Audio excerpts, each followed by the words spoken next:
Hello बच्चों, good morning.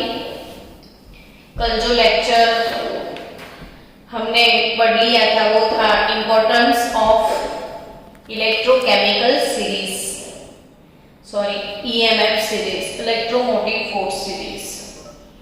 कल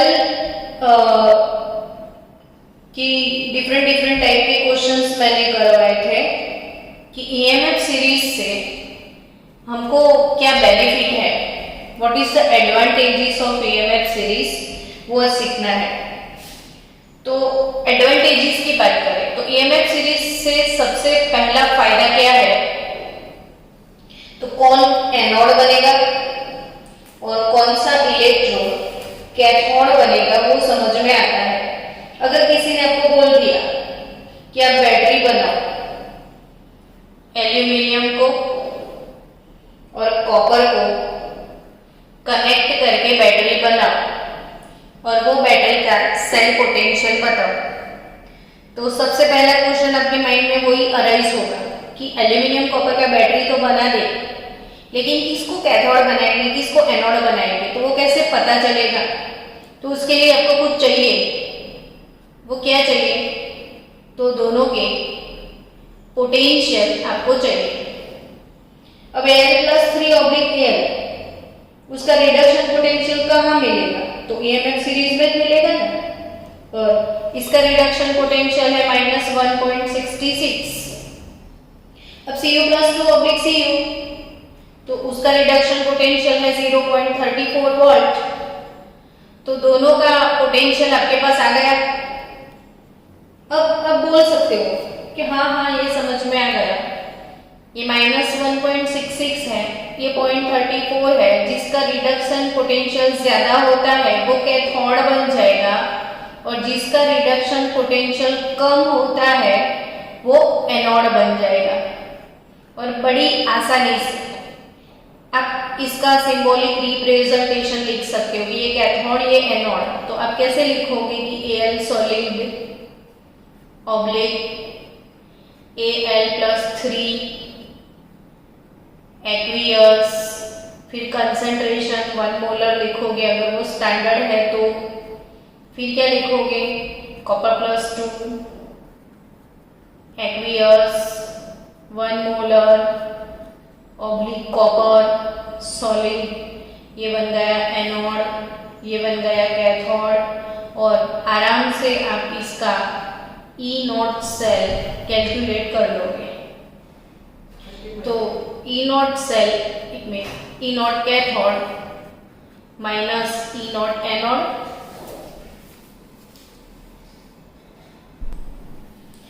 चलो E0 cathode minus E0 anode, cathode का पोटेंशियल है 0.34 वोल्ट और एनोड का 1.66। तो आपको ये वाली जो बैटरी आपने बनाई इसका पोटेंशियल आपको मिल जाएगा। तो ये सबसे पहला एडवांटेज है ईएमएफ सीरीज का कि आपको ये पता चल जाता है कि कौन एनोड बनेगा, कौन कैथोड बनेगा, और एनोड कैथोड बनने के बाद अगर आप उसकी बैटरी बनाते हो तो सेल पोटेंशियल कितना होगा वो आप कैलकुलेट कर सकते हो। दूसरा एडवांटेज ईएमएफ सीरीज का कि भाई रिएक्शन होगा या नहीं होगा।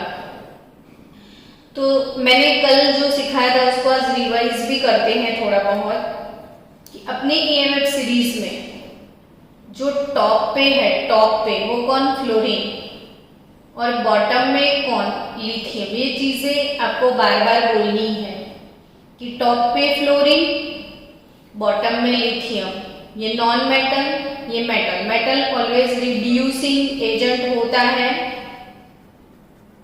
मेटल इलेक्ट्रॉन लूज करता है ना।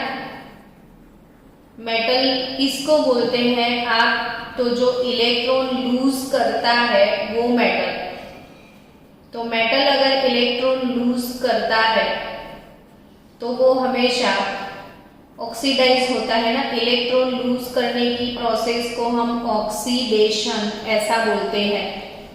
तो अगर इसने इलेक्ट्रॉन लूज किया तो इसका ऑक्सीडेशन हुआ, यानी मेटल का हमेशा ऑक्सीडेशन होता है तो वो दूसरों को रिड्यूस करता है।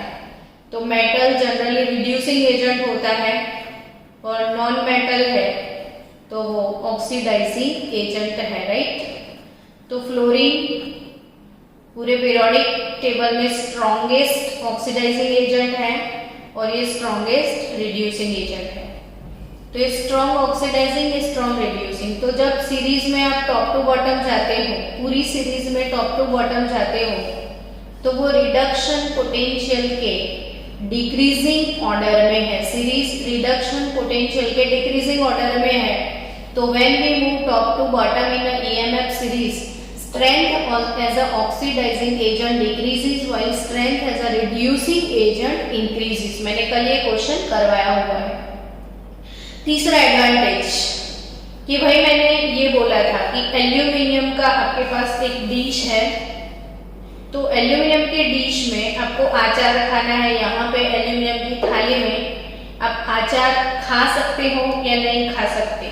तो आचार खट्टा होता है, खट्टा यानी एसिड होता है, एसिड यानी H+ का सॉल्यूशन है। तो एल्यूमिनियम का डिश यानी एल्यूमिनियम का रॉड समझो, आचार यानी H+ का सॉल्यूशन समझना है आपको। तो एक्चुअली रिएक्शन होगा क्या, तो एल्यूमिनियम और HCl या कोई भी एसिड है तो रिएक्शन क्या होगा, तो हाइड्रोजन गैस यानी 2H+ उसका रिडक्शन होके हाइड्रोजन गैस बनता है और एल्यूमिनियम को ऑक्सीडाइज होके Al+3 बनना है। तो ये रिएक्शन ऐसे नहीं होगा, एक्चुअली इसको बैलेंस करना पड़ेगा कि ये Al gives Al+3 इलेक्ट्रॉन और H+ electron gives H2 half. तो इसको 3 से मल्टीप्लाई करो, समझे आप। एल्यूमिनियम का ऑक्सीडेशन होगा ना, और H+ जो कि एसिड के सॉल्यूशन में जो H+ होता है वो हाइड्रोजन गैस रिलीज करता है। याद रखो हमेशा कि कोई भी एसिड होगा और एसिड के सॉल्यूशन में आप मेटल को डालते हो तो metal reacts with acid and gives hydrogen gas. Metal acid के साथ हाइड्रोजन गैस प्रोड्यूस करता है। तो याद रखना सिर्फ कौन सी मेटल नहीं प्रोड्यूस करेगी, तो यहाँ पे हाइड्रोजन के बाद वाली जो मेटल्स है कॉपर, सिल्वर, मर्क्यूरी और गोल्ड, ये 4 मेटल जो ईएमएफ सीरीज के में पीछे आती है, हाइड्रोजन के बाद वाली जो है वो H2 gas will not release. वो आप HCl में कॉपर को डालो तो हाइड्रोजन गैस नहीं निकलेगा, सिल्वर को डालो तो हाइड्रोजन गैस नहीं निकलेगा, मर्क्यूरी, गोल्ड ये जो है वो एसिड के साथ रिएक्ट नहीं करती, बाकी सब करेंगे। यानी जो आगे वाली मेटल है, आगे वाली मेटल वो लेस रिएक्टिव है और जो लेस रिएक्टिव मेटल होती है वो मोर रिएक्टिव मेटल को, सॉरी ये मोर रिएक्टिव, ये लेस रिएक्टिव, जो मोर रिएक्टिव मेटल होगी वो लेस रिएक्टिव मेटल को इसके सॉल्यूशन से फ्री कर सकती है। यानी आप सोचो कि भाई जिंक, कॉपर यहाँ पे है, जिंक यहाँ पे है, तो आपने लिया कॉपर सल्फेट का सॉल्यूशन, उसमें आपने डाल दिया जिंक का रॉड, तो zinc is more reactive, copper is less reactive. तो मोर रिएक्टिव का रॉड और लेस रिएक्टिव का सॉल्यूशन, यानी ये सीरीज में आगे वाली मेटल का रॉड होना चाहिए और पीछे वाले मेटल का सॉल्यूशन है तो रिएक्शन होगा, और इससे ऑपोजिट चीजें होंगी तो रिएक्शन नहीं होगा। आगे वाले का रॉड, पीछे वाले का सॉल्यूशन तो रिएक्शन होगा। अब सोचो एल्यूमिनियम, अब इसको सपोज आपको ये इक्वेशन नहीं आते हैं तो डायरेक्ट आपको सॉल्व करना है, तो कैसे सॉल्व करोगे, तो आगे वाले मेटल का रॉड, पीछे वाले का सॉल्यूशन।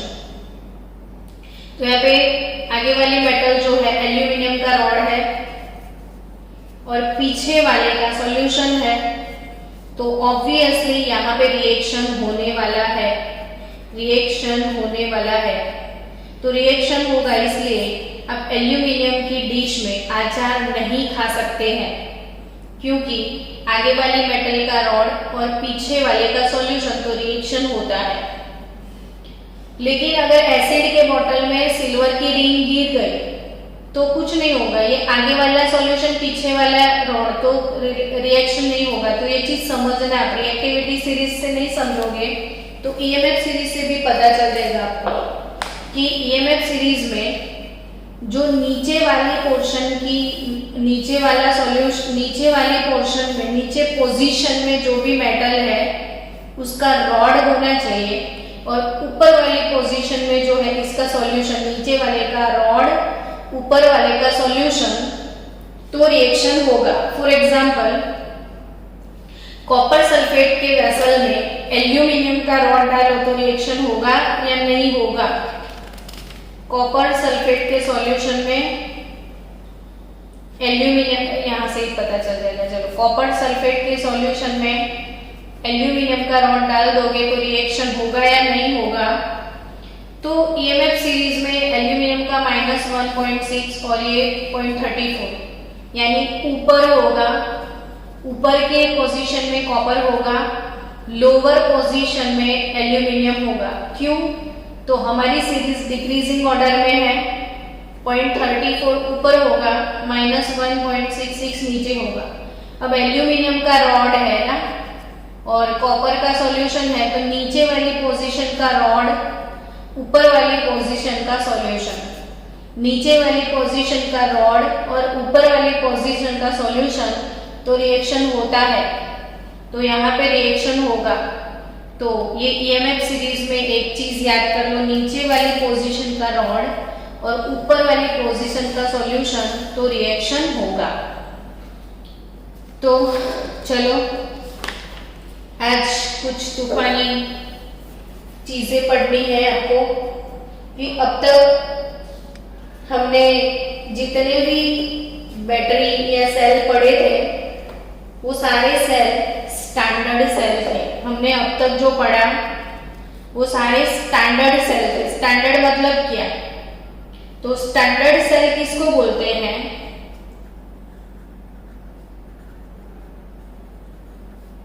तो स्टैंडर्ड सेल वो होता है जिसमें टेम्परेचर 298 केल्विन होता है।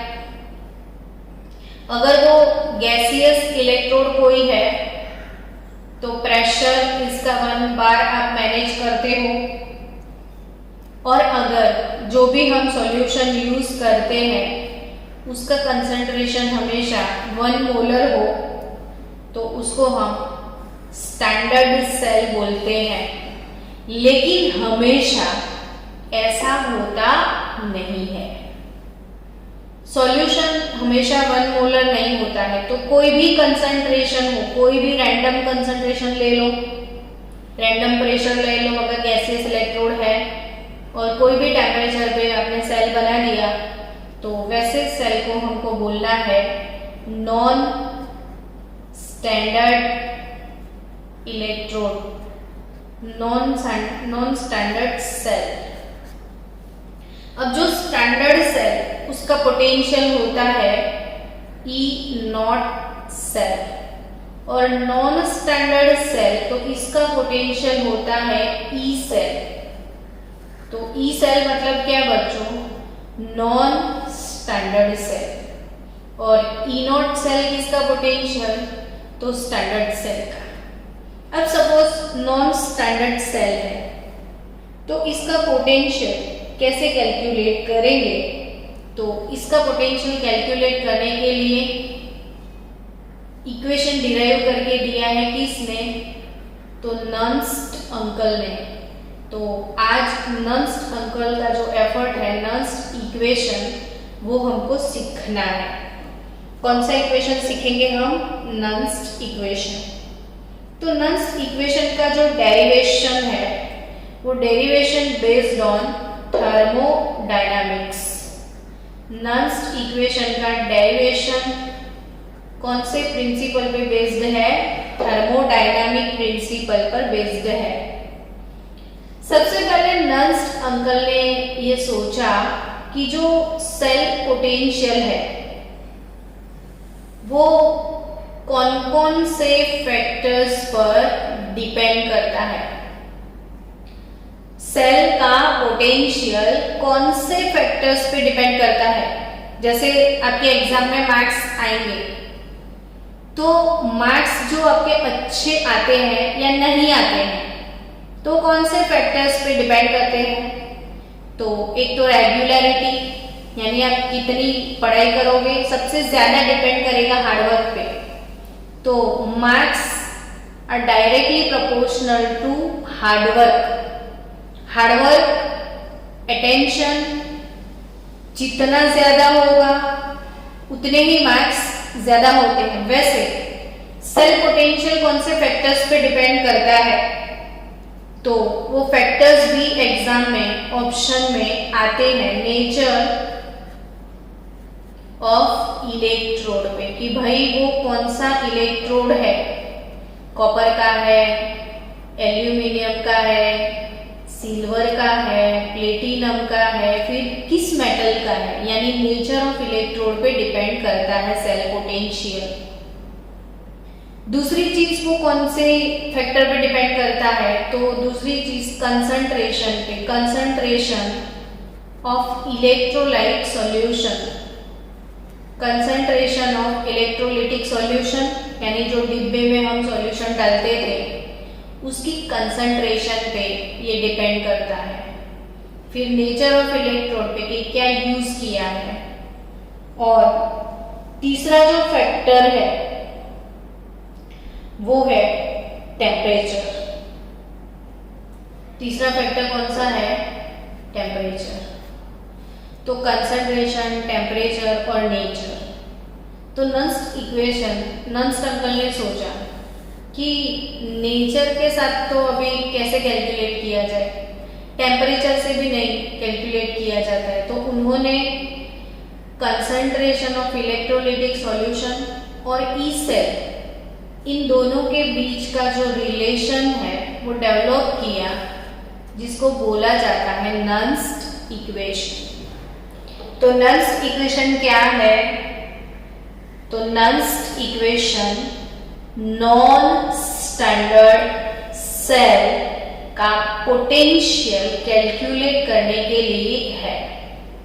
नर्स्ट इक्वेशन का डेरिवेशन कौन से प्रिंसिपल बेस्ड है? तो वो थर्मोडायनामिक बेस्ड है। और नर्स्ट इक्वेशन किन दो चीजों का रिलेशन एस्टैब्लिश करता है? तो वो है ई सेल और कंसंट्रेशन ऑफ इलेक्ट्रोलिटिक सॉल्यूशन। इन दोनों के बीच का जो रिलेशन है वो नर्स्ट इक्वेशन बेस्ड है। नेचर ऑफ इलेक्ट्रोलाइट पे, कंसंट्रेशन पे और टेम्परेचर पे ई सेल डिपेंड करता है। ये तीनों फैक्टर्स भी आपको समझ में आने चाहिए। अब नर्स्ट इक्वेशन का जो डेरिवेशन है उसको सीखने से पहले मेरी इच्छा है कि आप मेरा एक डेरिवेशन सीखो, बाद में हम नर्स्ट इक्वेशन की बात करेंगे। तो मुझे एक चीज आपको सिखानी है। आप सबको पता है ना, गिब्स फ्री एनर्जी, ऐसा कुछ सुना है आपने? गिब्स फ्री एनर्जी, हाँ या ना? हाँ, ओके। तो Gibbs free energy, Gibbs scientist का नेम है, उन्होंने जो फंक्शन दिया है फ्री एनर्जी। वैसे वर्ड से पता चल जाता है कि कोई रिएक्शन जब होता है, स्पॉन्टेनियस रिएक्शन मतलब क्या? तो अकर ऑन इट्स ओन, जो रिएक्शन अपने आप हो जाते हैं, किसी की हेल्प की जरूरत नहीं पड़ती है, जो रिएक्शन खुद होते हैं। जैसे रस्टिंग ऑफ आयरन, तो आयरन का रस्टिंग अपने आप हो जाता है, मुझे नहीं करवाना पड़ता, आयरन को नहीं बोलना पड़ता है तो रस्टिंग कर दे। तो वैसा ही जो रिएक्शन स्पॉन्टेनियस, आइस अपने आप मेल्ट हो जाता है, गरम गरम चाय अपने आप ठंडी हो जाती है, वो सारे स्पॉन्टेनियस रिएक्शन है। और जो स्पॉन्टेनियस रिएक्शन होते हैं तब एनर्जी जो फ्री होती है, उसको क्या बोलते हैं? Free energy. और ये फ्री एनर्जी डिफाइन किया था गिब्स अंकल ने, तो इसीलिए इसको बोलते हैं गिब्स फ्री एनर्जी, और ये है डेल्टा जी। तो Gibbs free energy delta G, वो डेल्टा जी की 3 वैल्यू पॉसिबल है, less than 0, greater than 0, is equal to 0। अब आप याद रखना कि डेल्टा जी का वैल्यू जब लेस देन 0 होता है, then reaction will be spontaneous. कोई रिएक्शन स्पॉन्टेनियस है या नहीं वो आपको जानना है, तो उसी रिएक्शन का गिब्स फ्री एनर्जी आपको कैलकुलेट करना है, और जब उसका वैल्यू नेगेटिव आता है तो रिएक्शन स्पॉन्टेनियस, नेगेटिव नहीं आता है तो रिएक्शन नॉन स्पॉन्टेनियस, और इज इक्वल टू 0 आता है तो रिएक्शन इक्विलिब्रियम फेज में होता है। इक्विलिब्रियम यानी A to B और B to A दोनों के फॉर्मेशन का रेट सेम होता है, उसको इक्विलिब्रियम फेज बोलते हैं। और जब कोई रिएक्शन इक्विलिब्रियम में होता है तो उसका डेल्टा जी 0 होता है, 0। अब समझना कि Gibbs free energy delta G और standard Gibbs free energy delta G naught, जब भी नॉट का लेवल लगे तो समझो कि वो स्टैंडर्ड फेज मेंशन करता है। तो delta G not is equal to delta G, delta G is equal to delta G not, delta G is equal to delta G not plus RT ln QC, एक ऐसा relation है, आप याद रखना है रिलेशन कि डेल्टा जी का एक इक्वेशन है, delta G is equal to delta G not plus RT ln QC। अब जो सारे टर्म्स हैं मैं आपको डिफाइन कर दूं कि डेल्टा जी तो आपको पता है कि free energy, delta G not भी आपको पता है कि standard Gibbs free energy, R भी आपको पता है कि gas constant, R gas constant, T भी पता है टेम्परेचर, लेकिन ये क्यूसी क्या है ना? तो क्यूसी याद रखना, QC means reaction quotient, QC means क्या? Reaction quotient. अब ये रिएक्शन कोशेंट क्या होता है वो भी समझते हैं। चलो, कोई एक इक्वेशन है मेरे पास, इक्वेशन A मोल A अगर B मोल B के साथ रिएक्ट करके C मोल C और D मोल D प्रोडक्ट देता है, तो ये वाले रिएक्शन का इक्विलिब्रियम कांस्टेंट, इक्विलिब्रियम कांस्टेंट जिसको आप Kc या तो Kp बोलोगे, तो उसको कैसे लिखोगे आप? तो concentration of product upon concentration of reactant. For example N2 gas 3H2 gas gives 2 ammonia gas, तो इसका इक्विलिब्रियम कांस्टेंट Kc कैसे लिखोगे आप? तो अमोनिया का कंसंट्रेशन उसका square, concentration of nitrogen and concentration of hydrogen का क्यूब, यानी concentration of reactant upon concentration of product that is equal to equilibrium constant Kc। तो वही Kc है Qc। तो क्यों Kc को Qc बोल दिया? तो जब ये रिएक्शन स्टार्ट होता है, स्टार्ट होने के बाद जब इनिशियली अभी शुरू हुआ है तो थोड़ी इक्विलिब्रियम आ जाएगा। आपने एक डिब्बे में नाइट्रोजन डाला, एक डिब्बे में हाइड्रोजन डाला, तो अभी तो रिएक्शन स्टार्ट हुआ है जस्ट, तब इन दोनों के बीच में रिएक्शन होगा और एमोनिया बनेगा, यानी अभी फॉरवर्ड रिएक्शन चालू हुआ है। फिर रिएक्शन खत्म होने के बाद रिवर्स चालू होगा, फिर दोनों इक्वल हो जाएंगे, तब जाके इक्विलिब्रियम आता है। और जब इक्विलिब्रियम आ जाता है, स्टेडी हो जाता है, इक्विलिब्रियम आ जाता है, तब हम Kc निकालते हैं, समझे? लेकिन विदाउट इक्विलिब्रियम कोई रैंडम पोजीशन पे, रैंडम कभी भी डाल के 10 मिनट में आपको इच्छा हो गई चलो मैं चेक कर लूँ सबके कंसंट्रेशन, और तब मैं कैलकुलेट करती हूँ तो QC, यानी रैंडम टाइम पे जब आप कैलकुलेट करो तो QC, इक्विलिब्रियम के टाइम पे आप कैलकुलेट करो तो KC, चीजें वही है। जब बोर्ड का एग्जाम आता है तो इक्विलिब्रियम एस्टेब्लिश होने के बाद बोर्ड आता है तो वो KC, और बीच बीच में जो हम एग्जाम डाल देते हैं वो QC, समझे आप? तो फिर से वो रिलेशन लिखते हैं, देखो delta G is equal to delta G not plus RT ln QC, ठीक है। अब डेल्टा G और सेल पोटेंशियल के बीच में रिलेशन है माइनस NF E सेल, याद आया? डेल्टा G और सेल पोटेंशियल के बीच में कौन सा रिलेशन है? तो माइनस NF E सेल। तो यहां पे मैं लिख दूं माइनस NF E सेल, यहां पे minus NF E not cell, because ये स्टैंडर्ड है तो ये स्टैंडर्ड पोटेंशियल, ये नॉन स्टैंडर्ड है तो non standard potential, plus RT ln QC मतलब क्या? तो concentration of product upon concentration of reactor. I think आपको समझ में आ रहा है। अब मुझे n फैराडे से पूरे इक्वेशन को डिवाइड करना पड़ेगा, तो dividing whole equation by minus NF, I will get E cell is equal to E naught cell minus RT upon NF ln concentration of product upon concentration of reactor, यानी कि E cell is equal to E naught cell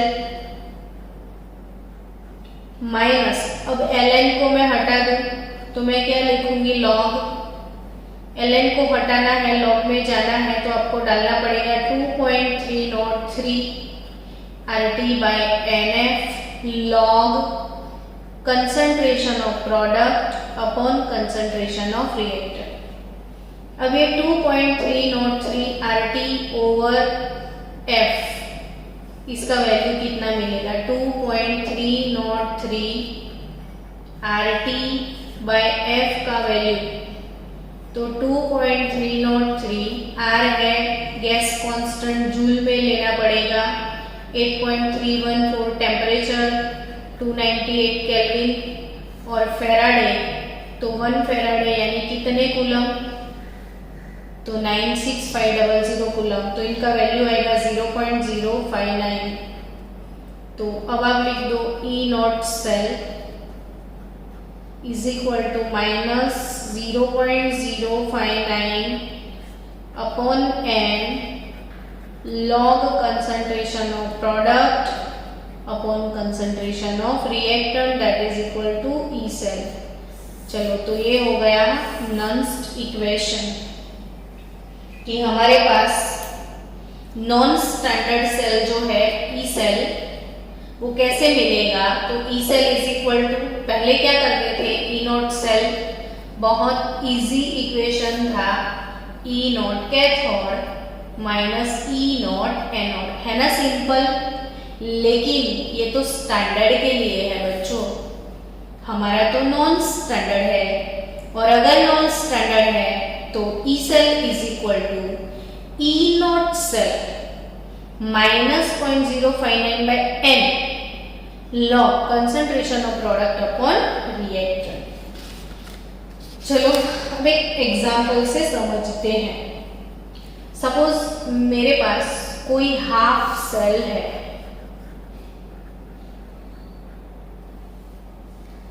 half cell zinc का है, चलो Zn+2 aqueous 2 मोल electron gain करके वो zinc solid में convert होता है। तो ये जिंक रिडक्शन हाफ सेल है। तो ये हाफ सेल के लिए मुझे नॉन्स इक्वेशन कैसे लिखना है वो देखो, E cell is equal to E not cell minus 0.059 upon N log concentration of product upon reactor। अब प्रोडक्ट सॉलिड है तो याद रखना बच्चों, सॉलिड को डेंसिटी होती है, कंसंट्रेशन नहीं होता मोल पर लीटर में कभी। ये सॉलिड है तो मोल पर लीटर कैसे होगा, नहीं होगा ना, इसको होगा मोल पर लीटर। तो ये जिंक सॉलिड के लिए 1 लिख दो, उसका कुछ नहीं होगा। इसका कंसंट्रेशन आपको मिल सकता है तो 1/Zinc+2 का कंसंट्रेशन। समझ गए आप? तो वैसे ही आपकी टेक्स्ट बुक में टेक्सचुअल एक्सरसाइज में, और टेक्सचुअल एक्सरसाइज में तो नहीं बट टेक्स्ट बुक में इन टेक्स्ट क्वेश्चन जो है उसमें शायद एक क्वेश्चन होगा, वो सॉल्व करते हैं कि calculate standard reduction potential, standard नहीं होगा ना, non standard, reduction potential of hydrogen having pH 10 solution. ऐसा इंडेक्स क्वेश्चन एक होगा कि जिसका pH 10 है वैसी pH 10 वाले सॉल्यूशन का आप रिडक्शन पोटेंशियल, हाइड्रोजन का रिडक्शन पोटेंशियल कैलकुलेट करना है। Calculate reduction potential of hydrogen having pH 10। अब हाइड्रोजन रिडक्शन इक्वेशन आपको लिखना आना चाहिए। हाइड्रोजन का रिडक्शन इक्वेशन कैसे लिखोगे, तो H plus electron gives half mole H2 gas, और यहाँ पे आप लिखोगे एक्वियस। ये हाइड्रोजन का रिडक्शन इक्वेशन है। अब ये वाले इक्वेशन के लिए ई सेल कैसे लिखना है, तो E cell that is equal to E not cell minus 0.059 upon N log concentration. यहाँ पे प्रेशर एज्यूम कर लो कि 1 बार है, अगर नहीं है दिया है प्रेशर 2 बार या 3 बार तो यहाँ पे आपको लिखना पड़ेगा pressure of H2 gas upon concentration of H plus aqueous. यहाँ पे प्रेशर 1 बार है वो एज्यूम मैंने कर लिया, दिया होगा, नहीं दिया है तो एज्यूम कर लो। चलो अब ई सेल यानी कि EH plus oblique H2 is equal to E not H plus oblique half H2 लिखो, H2 लिखो माइनस 0.059। ये वाले इक्वेशन में आपने 1 मोल इलेक्ट्रॉन गेन किया तो N1, ये N क्या होता है, जितना मोल गेन होता है या जितना मोल लूज होता है उसको N बोलना है, और log 1 upon concentration of H plus. अब कंसंट्रेशन है या नहीं है वो सोचना है, तो कंसंट्रेशन कैसे निकालोगे, तो आपको क्वेश्चन में pH 10 वैसा बोला है। अब pH होता क्या है, तो pH क्या होता है वो समझते हैं कि pH इज nothing but minus log concentration of H3O plus, इसको pH बोलते हैं। pH क्या होता है बच्चों, minus log concentration of H3O plus. pH क्या होता है, minus log concentration of H3O plus. तो pH कितना दिया है 10 is equal to minus log H3O plus होगा।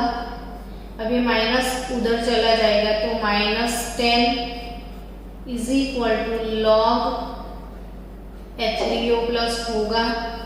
तो H3O प्लस कैसे निकालोगे? तो आपको सिर्फ चाहिए H3O प्लस, तो log का ऑपोजिट प्रोसेस होता है एंटी लॉग -10। log हटाना है तो आपको एंटी लॉग लेना पड़ेगा।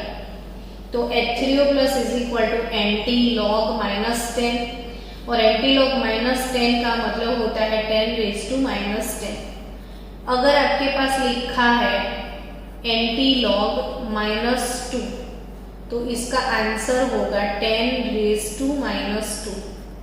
अगर लिखा है एंटी लॉग -107 तो इसका आंसर होगा 10⁻⁻107। आई थिंक समझ गए होंगे आप। तो ये एंटी लॉग 10⁻⁻10, यानी E0H+/H2 standard hydrogen electrode potential हमेशा 0 होता है। वो आपको पता है कि हाइड्रोजन का सेल पोटेंशियल 0.0 वोल्ट 0.059/1 लॉग। अब H+ का कंसंट्रेशन आप यहाँ से लेके आए 10⁻⁻10, उसने दिया है क्वेश्चन में हैविंग pH 10। तो ये हो गया -0.059 लॉग। अब 1/-10 ये ऐसा लिखा है तो ये 10⁻10, ये अपॉन से जब ऊपर में आता है तो माइनस से प्लस हो जाता है, तो log 10⁻10 हो गया। अब फिर से समझना बच्चों कि log a का स्क्वायर है तो इसका मतलब कि जो पावर होता है वो आगे आएगा 2 log a, आप लिख सकते हो। log 10 स्क्वायर है सपोज, तो आप लिखोगे 2 log 10। log 10 की वैल्यू हमेशा 1 होती है, तो 2 × 1 योर आंसर इज 2। log 10 का वैल्यू 1 होता है, log 10 तो वैल्यू 1 और log 1 तो वैल्यू 0। तो यहाँ पे 10⁻10 तो -0.059 × 10 log 10 और log 10 का वैल्यू 1, तो आंसर इज -0.59 वोल्ट। तो हाइड्रोजन का रिडक्शन पोटेंशियल अगर सॉल्यूशन का कंसंट्रेशन या pH उसका 10 है तो उसका पोटेंशियल कितना होगा? E cell reduction potential -0.59 volt. तो ये हो गया नल्स इक्वेशन का डेरिवेशन एक्चुअली मैं कल पढ़ाने वाली हूँ। ये तो मैंने अपनी थियरी अपने हिसाब से सिखाई है आज। तो मिलते हैं नेक्स्ट लेक्चर में नल्स इक्वेशन में।